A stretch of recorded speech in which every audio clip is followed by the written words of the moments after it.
We are here at Circa 1856. This is Will Woodington, National Brand Ambassador for Chicken Cock. We just picked an amazing single barrel, and we'll talk about that later. But what I wanted to talk about is two things. One, Chicken Cock is a brand, but two, Circa 1856. We were just talking about how old Circa 1856 is. You said it's one of the oldest residents in Bardstown. As far as we know, what is the first year of what is sitting here? What's the oldest building here? I believe it was the 1750s when the front portion of this house was built.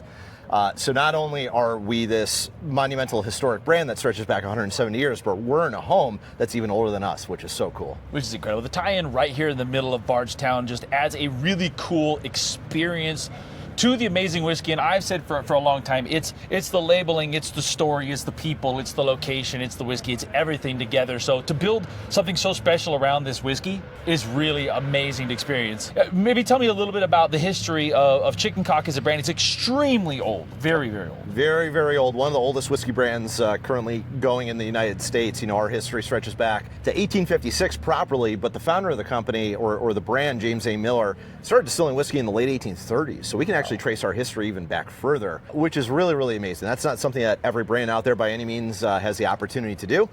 With such a unique brand, such amazing whiskey, and long, rich history, we've got so much going for us. So we definitely lean into our history, including being here in this historic home. I find it super fascinating that the tie-in to the Prohibition medicinal whiskey, even down to the little cap that's on the old Prohibition style for your daily usage of your whiskey too. But because it's such a big deal when you're talking about whiskey and the history of whiskey in the United States. Prohibition is like this huge thing that happened. I mean, what do you think is the most impactful thing for you as far as Chicken Cock's tie to that whole medicinal whiskey prohibition?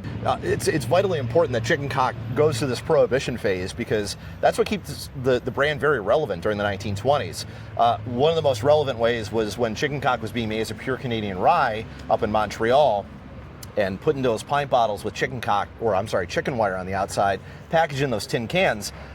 That whiskey was showing up at places like the Cotton Club in Harlem, New York. So if we're to look at that in today's view, if our whiskey made into the hands of some famous musician or artist out there, we'd be pretty thrilled about it. In the 1920s, Cab Calloway, Duke Ellington, anybody that likes showing up at the Cotton Club were drinking Chicken Cock whiskey. And then it was also made as that medicinal whiskey, as you mentioned. You know, those bottlings where we have the cap on top, that was for ease of use. That's how you drank your medicinal bourbon back then. That's how I do it. So we've got lots of cool, rich Prohibition history, again, that helped Chicken Cock forge a path forward after Prohibition as well. Right. Well, listen, if you want to be a part of history, if you want to experience the history of whiskey, it really is as easy as grabbing something from Chicken Cock.